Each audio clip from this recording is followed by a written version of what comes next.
When I took the overnight shift at Burger Bliss, I didn't expect much. I was in college, needed rent money, and honestly, the isolation was a bonus. Most people hate working 11 p.m. to 7 a.m., but I liked the quiet. It was just me, the whir of the soda fountain, and the occasional semi-truck rumbling past on the highway. We were positioned deep in an industrial zone, far enough from the main town that if anything went wrong, it would take emergency services at least 20 minutes to reach us. After the manager left and I locked the lobby doors at midnight, that sense of deep isolation became palpable. It was strictly drive-through only, and the drive-through traffic, mostly just exhausted truckers or graveyard shifters, would dry up completely around 2 a.m. This gave me 4 hours of truly alone time I usually spent convinced I was the only person awake for miles. This story happened about 3 months into the job. It was a Tuesday night, and the weather was miserable. You know that kind of rain? Not the soft sprinkle, but a heavy, relentless downpour that hits the roof and windows like gravel. It was a chaotic curtain of noise that completely isolated you.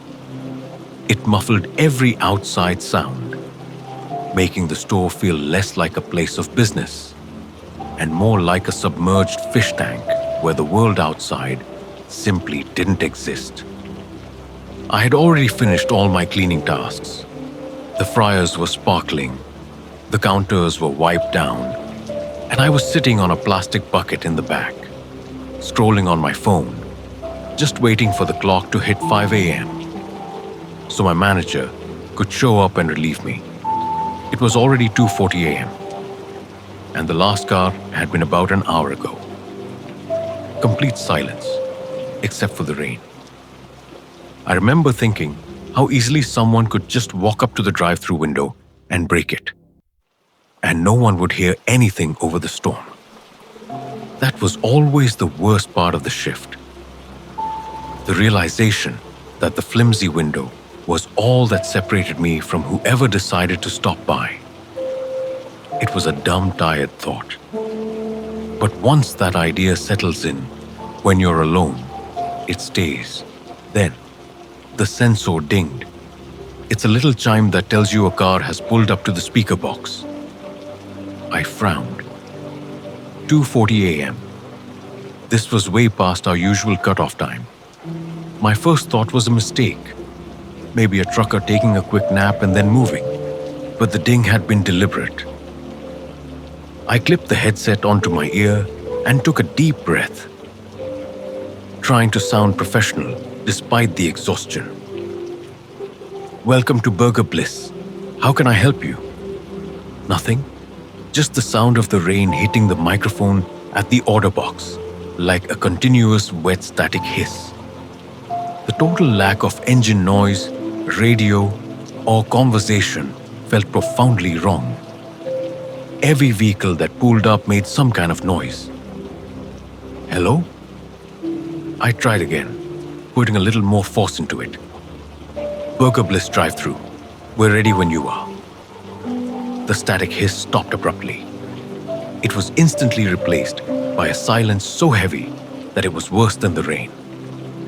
It was the sound of someone actively, intentionally listening.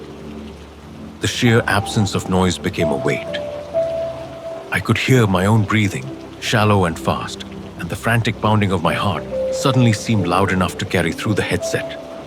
Then I heard it. A voice. It wasn't loud, but it was incredibly clear, and it sounded like it was right next to my ear, despite the speaker being 20 feet away. It had no reverb, no echo, just pure close sound. The voice was flat, emotionless. It didn't sound human, but that's not quite right. It sounded dead, like a recording being played back without the human warmth, totally devoid of breath or inflection. "I know. You're the only one here," I froze. My mind went completely blank, then immediately went into overdrive. How could they know that? We always had two people until midnight. This was the one time of night where I was truly alone, and I hadn't told anyone. That chilling statement wasn't accusatory or playful. It was a simple, terrifying statement of absolute certainty. I yanked the headset off my ear like it was on fire, holding it tight, shaking. I walked quickly to the back and peered at the security monitor. It showed the camera pointing at the drive-through line. There was a car. All right. It was a huge matte black SUV. It was so black, it seemed to absorb the light from the yellow lamppost above it. It had no running lights on, and I couldn't make out a license plate through the rain-streaked camera lens. It was just a silent, monolithic void sitting next to the speaker. It looked less like a vehicle and more like a massive waiting shadow. I put the headset back on, my hand gripping the microphone button so tight my knuckles were white. "Sir, if you don't place an order, I'm going to have to ask you to move along. The store is closed." I tried to make my voice firm, but it came out tight and thin. The silence returned, but this time, I could feel the car move. It began to roll forward. There was absolutely no engine sound, no starter whine, no idle. Only the low, wet crunching of the tires on the gravel beneath the canopy. A sound that made it seem impossibly heavy. The vehicle was gliding toward me, silent and impossibly slow. And every inch it moved toward the pickup window felt like a minute of my life draining away. My adrenaline spiked. I stumbled back toward the main kitchen, but I couldn't tear my eyes away from the window. I had to see who this was. The massive black vehicle finally stopped at the window, directly beneath the awning light.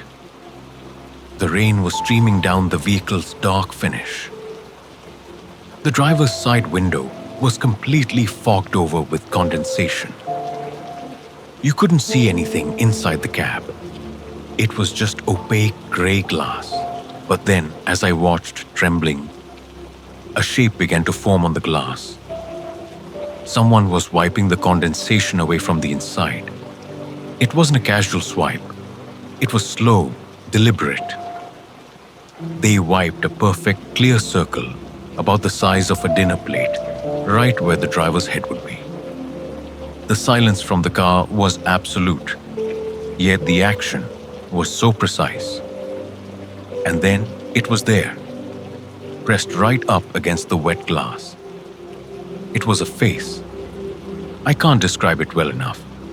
It wasn't distorted by the glass. It was unnaturally clear, framed by the circle, wiped in the condensation.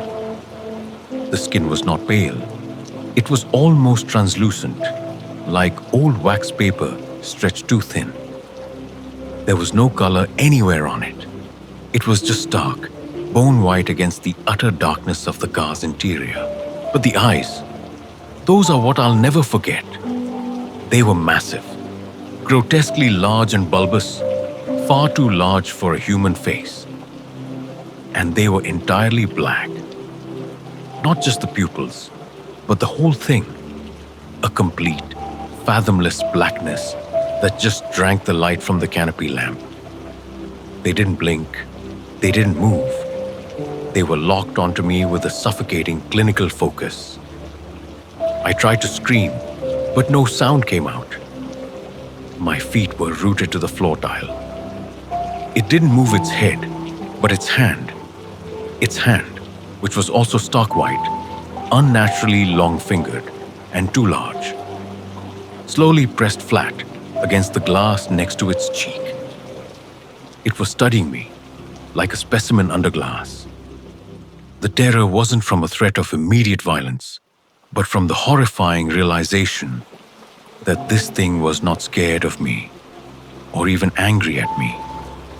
It was simply observing, cataloging, and I was nothing to it but data. Then, slowly, deliberately, the corners of its mouth began to move.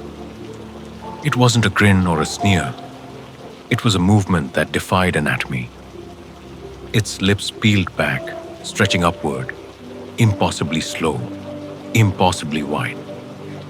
The skin pulled so taut at the corners of its mouth that it looked white and painful, stretching across the flat, featureless cheekbones.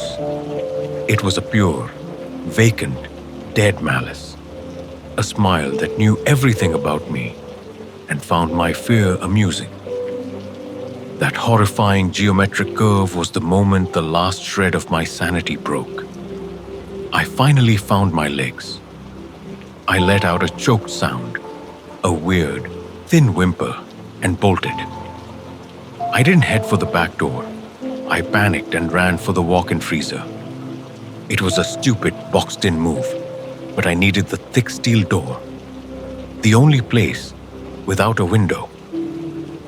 I slammed the heavy door through the latch and sank onto the cold metal floor, burying my face in my knees. I could still see that smile, branded onto the inside of my eyelids. I stayed in there for what felt like an hour, maybe more, listening only to the low drone of the refrigeration unit. My clothes grew damp with condensation and sweat. Every second was spent questioning if I was hallucinating, if the lack of sleep had finally broken me. Finally, the silence from outside became too much. I had to know if it was gone. I slowly crept out, my whole body tense, ready to slam the door shut again. The drive-through window was empty. The sound sensor was quiet. The black SUV was gone. The only sound was the continued, relentless drumming of the rain. I stumbled back to the counter and looked out the window. Nothing but the rain and the yellow lamplight. It felt like it had all been a terrible, lucid dream brought on by exhaustion and terror. But then I saw it. In the condensation still clinging to the glass of the drive-through window, there was that perfect, clear, hand-wiped circle. And right next to where the face had been, faintly visible on the wet glass, was the outline of a handprint. Long, spindly, and unnervingly pale. The moisture was already starting to reform around the edges, slowly swallowing the horrifying evidence. I didn't try to wipe it away. I backed away slowly, grabbed my keys and phone, and walked out the back door, locking it behind me with shaky hands. I didn't care about the job, the paycheck, or my manager. I ran to my car and drove straight home. I kept checking my rearview mirror all the way, half expecting to see that muddy black shape gliding up behind me. The next morning, I called my manager and quit, inventing some family emergency.